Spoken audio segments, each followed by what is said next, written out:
तू तुझा अर्धा तास पूर्ण वापरायचा. क्षमा. धन्यवाद दादा. तुमच्या बोलण्यातून आम्हाला तुम्ही राबवीत असलेल्या सेवा कार्याचा आवाका कळतो. धन्यवाद. आता मी आमंत्रित करते पुण्यश्लोक अहिल्याबाई होळकर पुरस्कार प्राप्त क्षमा धर्मपुरीवार यांना.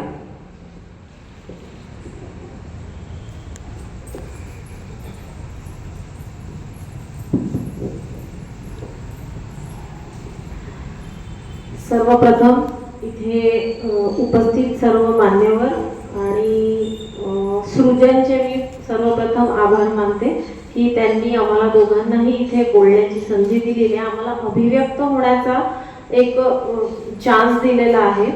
मी क्षमा या सृजनच्या मंचावरून आज मी माझा अनुभव विश्व जे आहे ते इथे बोलून दाखवणार आहे. हे एक असं जग आहे की इथे काम करताना आपल्याला एक अनुभव जो येतो त्याच्यातून आपण बरंच काही शिकत असतो. आपले जे विचारदृष्टी आहे ती विकसित होत जाते, आपण समृद्ध होत जातो. माझं जे क्षेत्र आहे ते महिला व बालविकास आहे आणि माझ्या क्षेत्रामध्ये मला जे काही अनुभव आलेले आहेत ते मी आज थोडक्यात आपल्यापुढे मांडण्याचा प्रयत्न करणार आहे.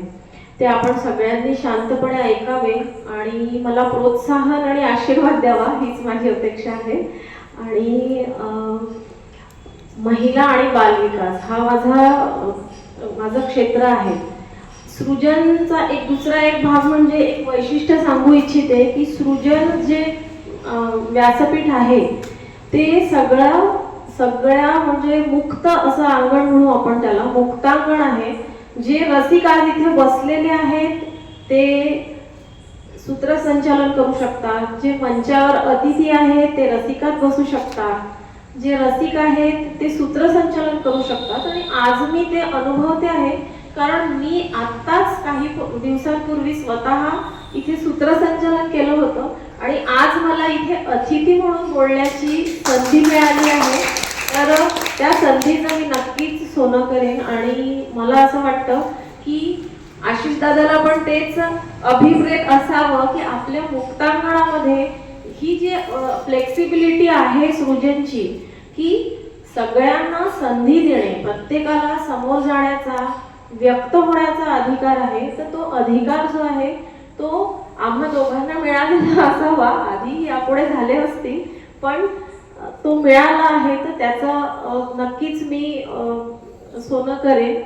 तर मी आता माझ्या या छोट्याशा प्रस्तावनेसह माझं जे भावविश्व आहे ते मी आज इथे तुम्हाला सांगणार आहे. मी ॲडव्होकेट क्षमा आशिष धर्मपुरीवार, पूर्वाश्रमीची ॲडव्होकेट क्षमा विजय बासरकर. माझं शिक्षण झालेले आहे BA LLB. त्याच्यानंतर मी मास्टर्स डिग्री सायबर लॉ मध्ये केलेली आहे. त्याच्यानंतर डिप्लोमा फॉरेन्सिक सायन्स मध्ये केला. नागपूरला गव्हर्नमेंट फॉरेन्सिक सायन्स मध्ये माझा नंबर लागला होता, तिकडनं मी डिप्लोमा केलेला आहे. त्याच्यानंतर दुर्वा एज्युकेशन मुंबई, इकडनं मी काउन्सिलिंगचा पण डिप्लोमा केलेला आहे. आणि आता सध्या परिस्थितीत मी महिला आणि मुलांवर जे सायबर क्राईमचे जे अत्याचार होतात त्यावर माझी PhD आता सुरू आहे, म्हणजे त्यावर मी PhD करते आहे. तर हे झालं माझं शिक्षणाचं पूर्ण शिक्षण जे आता चालू आहे आणि झालेलं आहे त्या बाबतीत.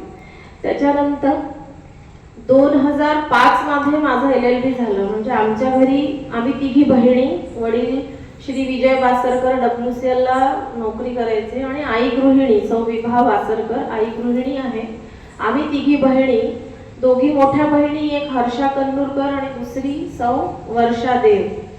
तर पूर्वी असं असायचं की ग्रॅज्युएशन झालं की मुलींचं लग्न करून टाकायचं. म्हणजे चांगलं एखादं स्थळ आलं आणि गव्हर्नमेंट जॉबवाले असले की लगेच आला आहे छान जॉब, आपण लग्न करू, म्हणजे चांगलं स्थळ आलंय की आपण लग्न करून टाकायचं असं.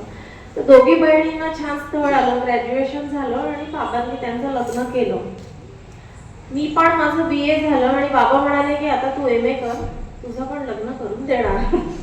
पण मला ते करायचं नव्हतं कारण मला कुठेतरी काहीतरी असं होतं की आपल्याला वेगळं काहीतरी करायचं आहे, ती एक जिद्द होती. आणि मग बहिणी पण म्हणाल्या की आता आमचं लग्न तर झालं आहे पण तू काहीतरी वेगळं कर, जेणेकरून पुढे तुला काहीतरी समाजासाठी करता येईल. आणि देवाने त्याकरिताच मला ती एक शक्ती दिलेली असणार की नाही, काहीतरी तुला करायचं आहे.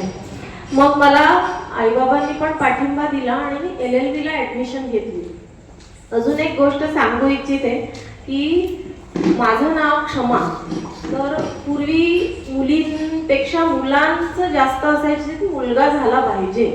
तर आमच्याकडे 2 मुली झाल्या आणि मी तिसरी झाली. आणि माझी आजी म्हणाली, अरे विजू, तिसरी मुलगीच झाली रे बाबा, क्षमा कर. असं म्हणून की काय माझं नाव क्षमा पडलं असावं.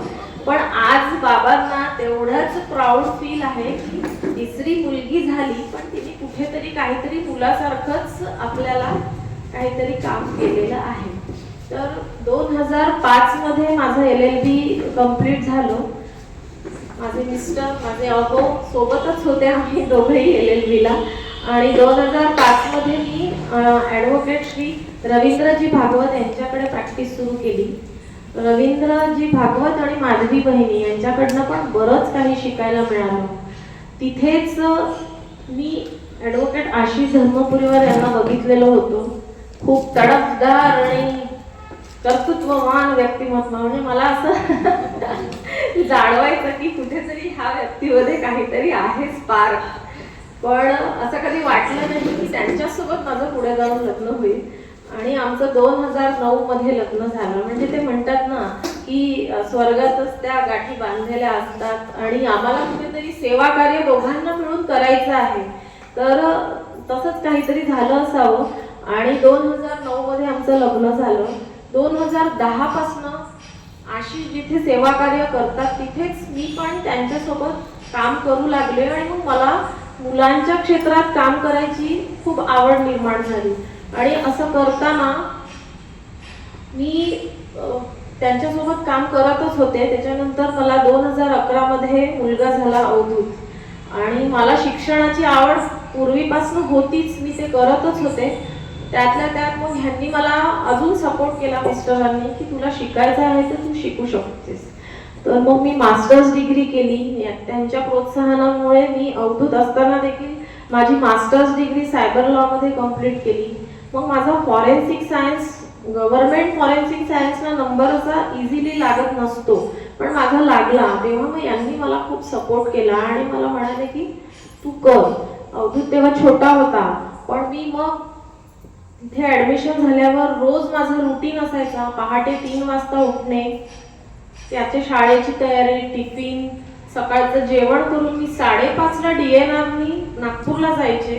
9:30 ला नागपूरला पोहोचली की कॉलेज करून 2:30 ला परत बसमध्ये बसणे आणि 5:30 ला इथे येणे चंद्रपूरला. पुन्हा संध्याकाळचं सगळं आवरून त्याच्याकडे मुलाकडे लक्ष देणे आणि कॉलेजचे काय असाइनमेंट्स असतील तर ते 12-1 पर्यंत कंप्लीट करून पुन्हा 3 वाजता उठणे. असा तो वर्षभर संघर्षमय प्रवास यांच्या साथीने आणि घरच्यांच्या साथीने तो पूर्ण झाला. त्याच्यामुळे ते झाल्यानंतर